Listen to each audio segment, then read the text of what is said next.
Hey, how we feeling today? Thank you so much, Milwaukee. Thank you so much. I am so excited to be here. I'm Mandela Barnes, proudly serving as your Lieutenant Governor. And in 10 days, with your help, we're going to send Ron Johnson packing.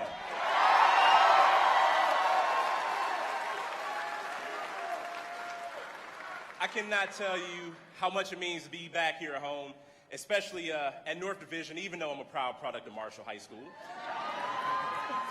MPS strong. Hey, and I do have to give a quick shout. I see my history teacher over here from high school, my freshman year history teacher, Mr. Minnick. And I say that to say that I wouldn't be here if it weren't for my public school education.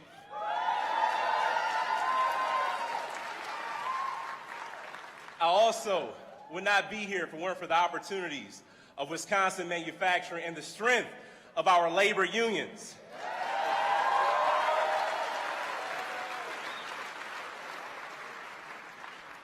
I'm just so grateful for the way that things came together in this community that has given me so much. And that's why I owe this community so much in return, to make sure that we can all rise together. But today has a special meaning for me because 18 years ago, in the summer of 2004, came back from whatever summer job I was working that year, turned on the TV, and I saw then State Senator Barack Obama give a keynote speech at the Democratic National Convention.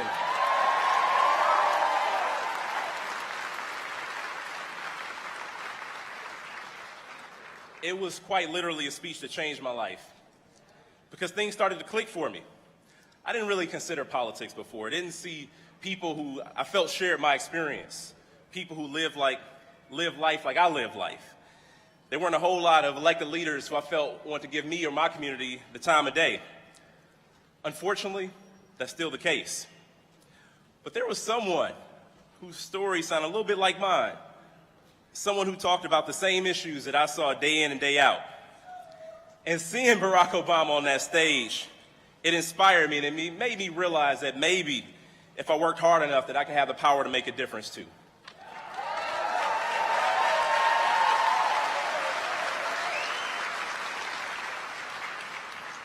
As I mentioned, my story is a very Wisconsin story, a story that I'm incredibly proud of, a story that I show and I speak about everywhere I go.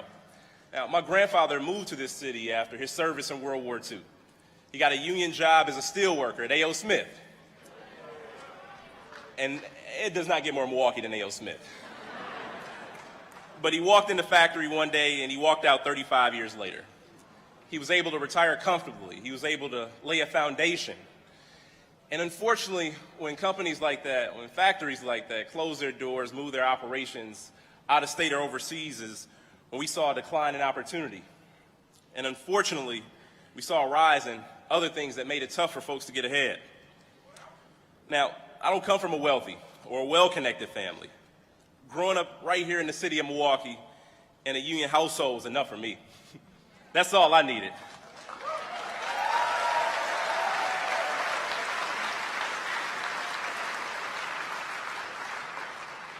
It was my parents' union jobs that were the ticket to the middle class. But unfortunately, those tickets are in short supply. It's a shame to think that it was easier for my granddad after World War II to get into the middle class than people my age. And that's why things need to change. Are we all tired of being left behind by politicians who rather serve their wealthy donors than to serve us?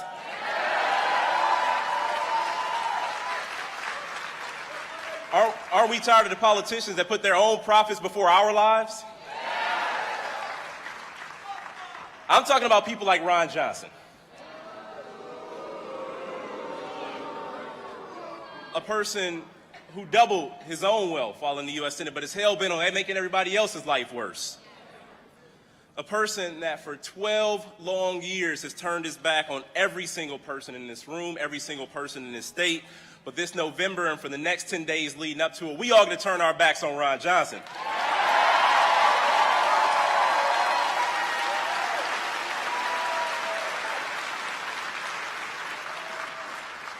Because the reality is any politician that wants to take away a woman's right to choose, who wants to put our Social Security and Medicare on the chopping block or send our Wisconsin jobs out of state or overseas does not deserve our consideration, does not deserve our vote, and certainly does not deserve their seat in office.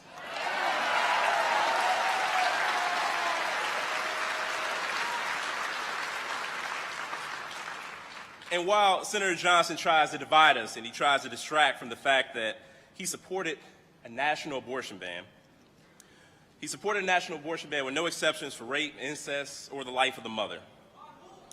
Or the fact that his biggest achievement in office was delivering $215 million in tax deductions to two of his biggest donors. A person who wants to raise the retirement age to 70 years old. If Ron Johnson wants to raise the retirement age for us for the next 10 days, we do the work to lower the retirement age for Ron Johnson.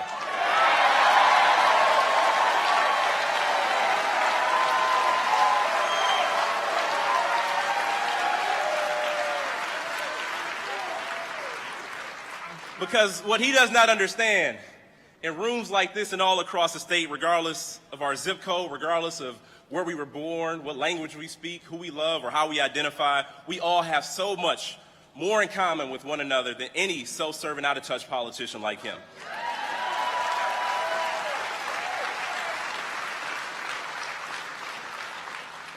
And the reality is that it's not always about left or right, red or blue. It's about the very few that Ron Johnson has kept propped up at the top and the rest of us who they consistently leave behind at the bottom. We know that if we're going to change Washington, we got to change the people we send to Washington.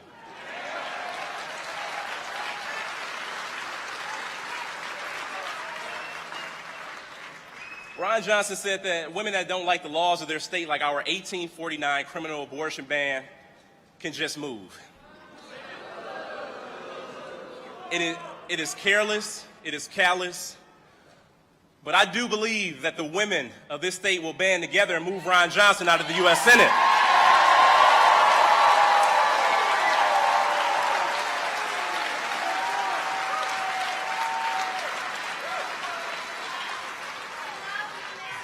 I love you back.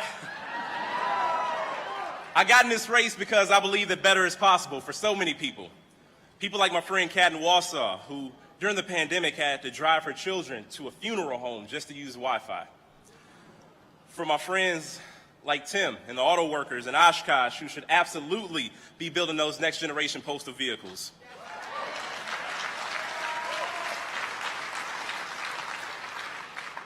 And for little girls like Chase right here in Milwaukee, who should be able to grow up and determine her own future, which includes making her own healthcare decisions.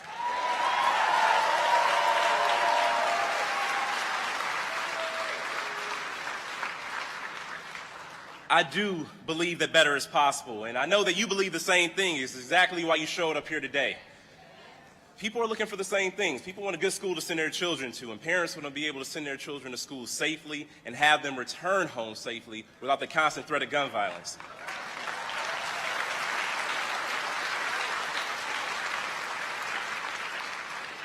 People want to go to a doctor, not worry about a surprise bill or worry about some local politician popping up making their decisions for them.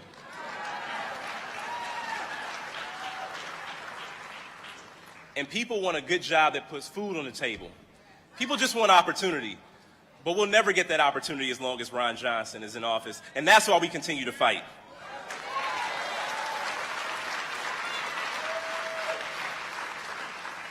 This is about leading with our values and leading with our vision for the next 10 days, showing up, letting people know what we stand for, letting people know that we can no longer leave folks behind because that was the old way of doing things. People like Ron Johnson have had their day. It's our time now.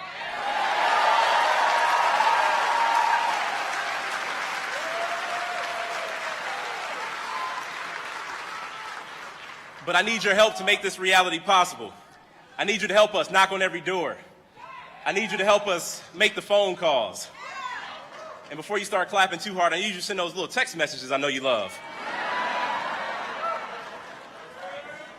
We have to give it absolutely everything we got, folks, because this is a fight for freedom. It's a fight for fairness. It is a fight for our future. And with your help, I promise you, this is a fight that we will win. And we will all move forward together, everybody. Thank you all so much. Thank you for being here. Thank you, Milwaukee. Let's bring it home. Thank you. Thank you all so much. Thank you.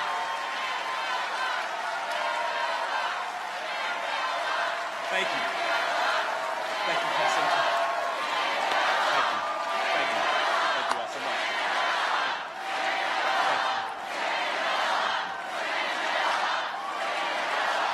Thank you all so much.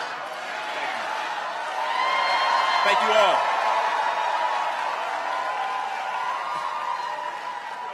And now I am so incredibly proud to introduce somebody who's been a partner to me, partner with me, leading the state through some incredibly difficult times.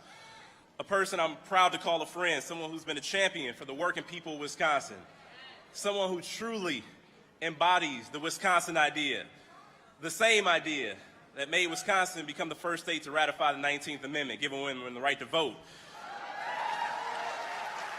I got a little encore for y'all. Because we're a state that advances the cause of women's rights, not a state that takes them away. The fact that we're the first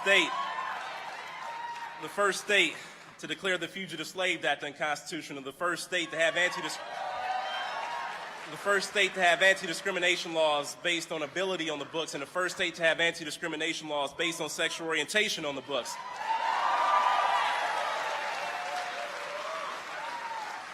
Someone who has diligently held up that honor, taking us boldly into the future. My good friend and your governor, Tony Evers, everybody.